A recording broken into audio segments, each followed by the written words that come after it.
चलिए आइए देखते हैं पॉलीसैकेराइड्स। पॉलीसैकेराइड्स क्या होते हैं? याद रखना बेटा, above 2 to above 10 to thousands,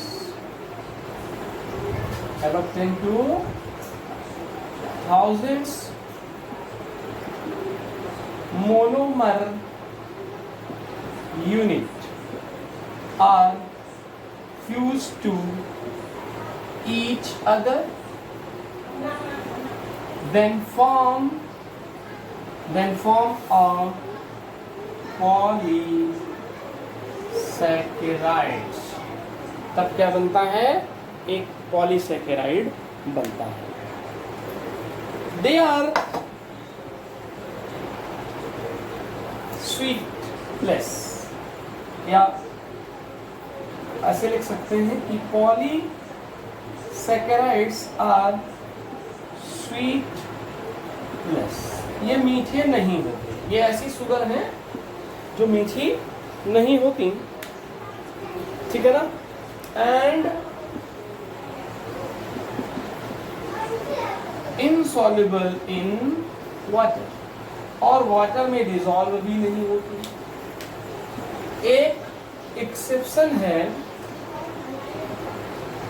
एक हमारे पास क्या है, एक एक्सेप्शन है, कौन? इन्यूलिन, जो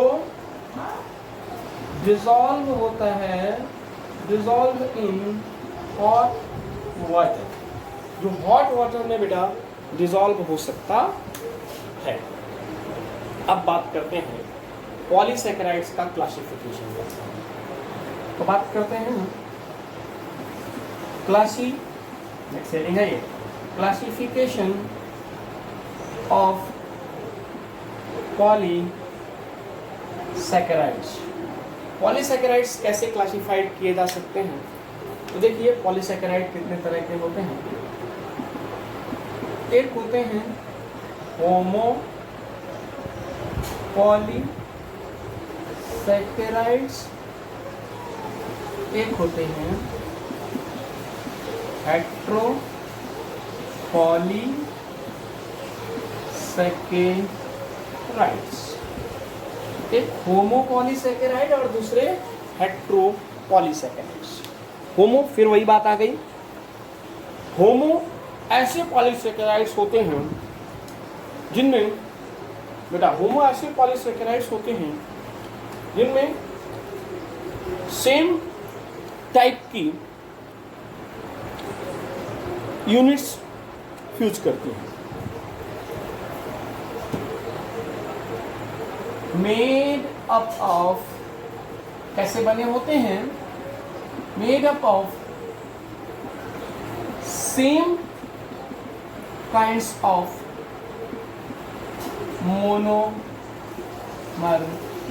यूनिट, सेम काइंड की मोनोमर यूनिट से मिलकर बने होते हैं, उन्हें हम होमो कहते हैं, होमो पॉलीसैकेराइड्स। फॉर एग्जांपल, जैसे बेटा स्टार्च है, जैसे ग्लाइकोजन है, जैसे सेल्यूलोज है, ठीक है, सेल्यूलोज है, जैसे फॉर एग्जांपल काइटिन है, काइटिन है, तो काइटिन है, ये होमो पॉलीसैकेराइड्स। इसी तरह से हम बात करते हैं हेट्रो पॉलीसैकेराइड्स की। 2 आर, जरूरी नहीं कि 2 डिफरेंट टाइप की यूनिट्स हो, मतलब 2 टाइप की यूनिट हो। 2 are more kinds of monosaccharides units are fused to each other then form, तो क्या बनाती हैं? then heteropolysaccharides, तो बनता है हेट्रोपॉलीसैकेराइड्स। इसका एग्जांपल है म्यूकोपेप्टाइड। फॉर एग्जांपल म्यूकोपेप्टाइड, इसका एग्जांपल है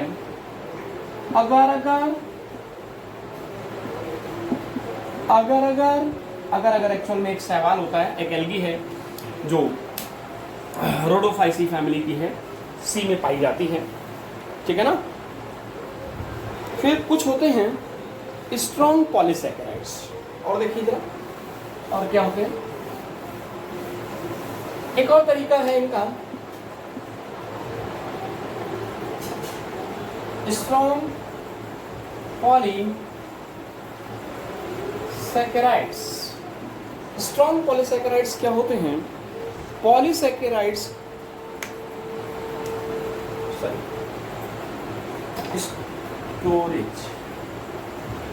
स्टोरेज पॉलीसैकेराइड्स। बेटा ये स्टोरेज पॉलीसैकेराइड्स क्या होते हैं? Those polysaccharides which store in the body, those polysaccharides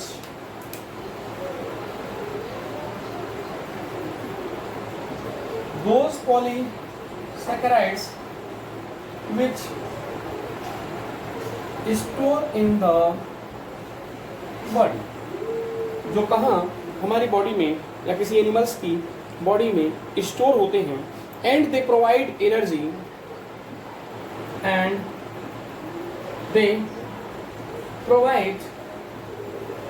energy, और ये क्या देते हैं? एनर्जी देते हैं। जैसे एक एग्जांपल देखिए आप, जैसे ग्लाइकोजन। आपको पता होना चाहिए कि ग्लाइकोजन एनिमल्स का स्टोर्ड फूड मटेरियल है। कैसे?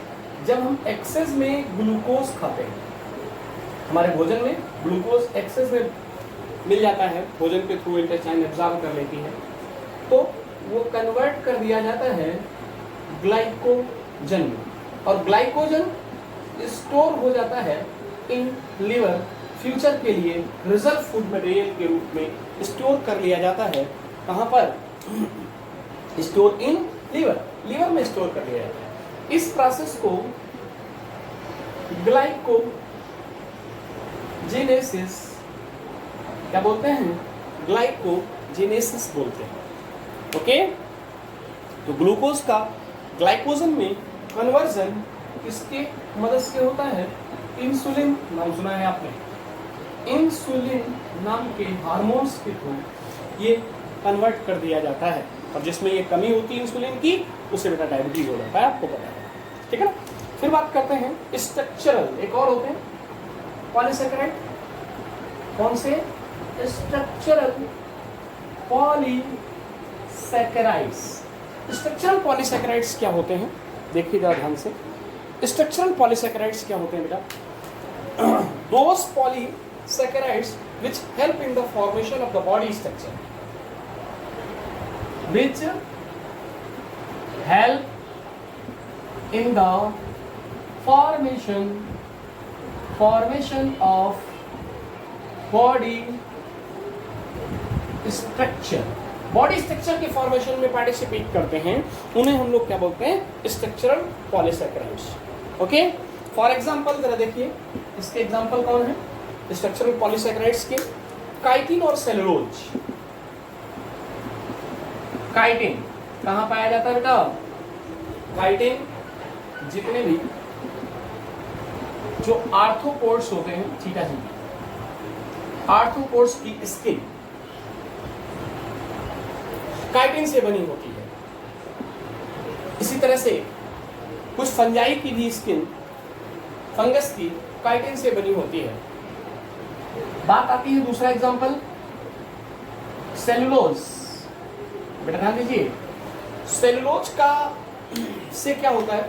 जो हमारी या किसी प्लांट की जो सेल के ऊपर वॉल चढ़ी रहती है, जिसे हम लोग सेल वॉल बोलते हैं, तो सेल वॉल किसकी बनी होती है? Cell wall made up of cellulose. बहुत छोटी क्लास से पढ़ते चले आ रहे हैं, तो इसलिए सेलुलोज और chitin is the structural polysaccharides, ठीक है ना। तो ये कैसे पॉलीसैकेराइड्स हैं? स्ट्रक्चर। इनको नोट करेंगे आप। चलिए देखिए बेटा, स्टार्च का सोर्स क्या है? ट्यूबर ऑफ द पोटैटो, जो आलू है स्टार्च का एक इम्पॉर्टेंट सोर्स है, जहाँ से हमें आलू से, चावल से भी मिलता है, तो पोटैटो से, राइस से हमें स्टार्च जनरली ऑब्टेन होता है। ठीक है, हाइड्रोलिसिस हम starch give D glucose. Starch की हाइड्रोलिसिस से हमें डी ग्लूकोज मिलता है। ये हमने स्टार्च लिया, हाइड्रोलिसिस कराई एमाइलोज एंजाइम की प्रेजेंस में, ठीक है ना, सबसे पहले, ठीक है ना, फिर माल्टोज की तो हमें डी ग्लूकोज मिल गया। ठीक है ना, बात करते हैं स्ट्रक्चर ऑफ द स्टार्च की। तो स्ट्रक्चर ऑफ द स्टार्च मैंने पहले ही बताया, दिस इज द पॉलीमर। ये एक तरह का पॉलीमर है, मतलब बहुत सारी थाउजेंड्स ऑफ यूनिट्स जो है, मोनोमर यूनिट्स आपस में मिलकर के क्या बनाती हैं? स्टार्च बनाती हैं। तो ये यूनिट ये हो गई आपकी मोनोमर की, ये ऐसे थाउजेंड्स यूनिट्स, इसीलिए मैंने क्या किया, इतना लिखकर आप n लगा दीजिए। This is the structure of the starch. ये ऑक्सीजन एक मोनोमर यूनिट दूसरे मोनोमर यूनिट से कैसे जुड़ी है? ऑक्सीजन के थ्रू आपस में जुड़ी है। तो ये वाला बॉन्ड, ये जो बॉन्ड है, ये बॉन्ड, ये ग्लाइकोसिडिक बॉन्ड कहलाते हैं। ग्लाइकोसिडिक बॉन्ड है जो स्टार्च में पाए जा रहे हैं। तो इस तरह से आप बेटा, ये ग्लाइकोसिडिक बॉन्ड है, स्टार्च का आप स्ट्रक्चर इस तरह से ड्रा करें। ठीक है ना, स्ट्रक्चर ड्रा कर लीजिए। कई बार स्ट्रक्चर पूछ लिया जाता है, ठीक है ना। इसी तरह से सेलुलोज भी होता है। सेलुलोज क्या है? Cellulose is the most abundant polysaccharides found in plants. जो प्लांट्स में पाया जाने वाला एक मोस्ट अबंडेंट पॉलीमर है। It is constitutes cell wall. इसकी मदद से, किसकी? सेलुलोज की, मैं स्टार्च की बात नहीं कर रहा, सेलुलोज की मदद से सेल वॉल बनती है। About the 50% part of the all the natural organic compound is of cellulose। Natural organic compound जितने भी हैं उनमें से 50% पार्ट्स किससे बने होते हैं? सेलुलोज से बने होते हैं। Cotton seed hairs are made up of pure cellulose. ठीक है ना, कॉटन सीड के जो हेयर होते हैं वो प्योर सेलुलोज हैं। It is also found in the fibre like jute, ठीक है ना, फ्लैक्स etc एटसेट्रा, इन सब में भी ये देखने को मिलता है। तो ये बेटा हमारे पास कुछ, अब हम बात करते हैं, ये कुछ एग्जांपल्स थे। इसी तरह से ग्लाइकोजन तो आप जानते हैं कि ग्लाइकोजन क्या है? ग्लूकोज का एक पॉलीमर है ग्लाइकोजन, ठीक है ना, जो हमारी बॉडी में, हम एनिमल्स की बॉडी में स्टोर रहता है। इस तरह से ये कार्बोहाइड्रेट यहाँ से वैसे फिनिश होते हैं, लेकिन अगर आप देखना चाहें तो इनमें डिफरेंस देख सकते हैं कि फ्रक्टोज और ग्लूकोज में क्या डिफरेंस है। जनरली पूछ लिया जाता है फ्रक्टोज और सुक्रोज में क्या डिफरेंस है। मैं कुछ डिफरेंस बता देता हूँ आपको। देखिए बेटा, बात करते हैं difference between the glucose, fructose and sucrose. तो ग्लूकोज का मेल्टिंग पॉइंट 146, जबकि फ्रक्टोज का मेल्टिंग पॉइंट 104 डिग्री सेंटीग्रेड है। इसी तरह से सुक्रोज का मेल्टिंग पॉइंट 185 डिग्री सेंटीग्रेड होता है। ओके, बात करते हैं हम लोग इसके बाद इसके नेचर की। तो नेचर क्या होता है इसका? तो देखिए बेटा, डिफरेंस में पहली बात तो यहाँ पर मैं बात कर रहा था नेचर की। ये डेक्स्ट्रोरोटेटरी कंपाउंड्स होता है। पीपीएल प्लेन पोलराइज्ड लाइट को राइट हैंड एंगल पर टर्न करता है, ये लेफ्ट एंगल पर, और ये ऑप्टिकली इनएक्टिव होता है। रिएक्शन विद कैल्शियम हाइड्रोक्साइड या लाइम वाटर के साथ रिएक्शन, तो सोल्यूबल कैल्शियम ग्लूकोसेट फॉर्म, जबकि यहाँ पर insoluble calcium fructosate form. Tollens agents और फेहरिन सॉल्यूशन के साथ ये दोनों रिएक्शन करते हैं, लेकिन ये रिएक्शन नहीं देता। कौन? सुक्रोज रिएक्शन नहीं देता। हाइड्रोलिसिस की बात करें तो ना तो ग्लूकोज की हाइड्रोलिसिस होती है और ना ही फ्रक्टोज की हाइड्रोलिसिस। हाइड्रोलिसिस किसकी होती है? सुक्रोज की, जिससे क्या बनता है? मिक्सचर ऑफ ग्लूकोज और फ्रक्टोज फॉर्म होते हैं। फिर बात करते हैं हम लोग रिएक्शन विद बेटा last reaction with bromine water. तो ये ग्लूकोनिक एसिड देता है, जबकि ये दोनों रिएक्शन नहीं करते। तो ये कुछ हमने एग्जांपल दे दिए, डिफरेंस दे दिए आपको यहाँ पर, ठीक है ना। इन डिफरेंस की वजह से ग्लूकोज फ्रक्टोज को आप पहचान पाएंगे। इसी तरह से अगर एक और हम यहाँ पर रिएक्शन बोल सकते थे कि अगर ग्लूकोज की रिएक्शन शुगर को लीजिए, शुगर को लेने के बाद क्या करिए, उसमें कंसनट्रेट H2SO4 डालिए, तो आपको ब्लैक मास मिलेगा। क्या मिलेगा? ब्लैक मास अगर मिलता है तो इसका मतलब क्या है कि वो सुक्रोज है, वो चीनी है। शुगर के क्रिस्टल ड्राई लेना है बेटा, एक सोल्यूशन नहीं लेना, dry crystal of the sugar ले लीजिए और उसमें H2SO4 डालिए, तो वहाँ पर एक रिएक्शन हो जाती है C12H22O11 in the presence of concentrate H2SO4 they give 12C। क्या देता है? 12C प्लस, और 12C के साथ और क्या देता है बेटा? 12C के साथ, ये देखिए ऊपर रिएक्शन मैंने लिखी, 12C के साथ 11H2O बाहर निकल जाता है, ठीक है ना। वाटर बाहर निकल जाता है, ये ब्लैक मास मिल जाता है। क्या मिल जाता है? ब्लैक मास मिल जाता है आपका, ठीक है।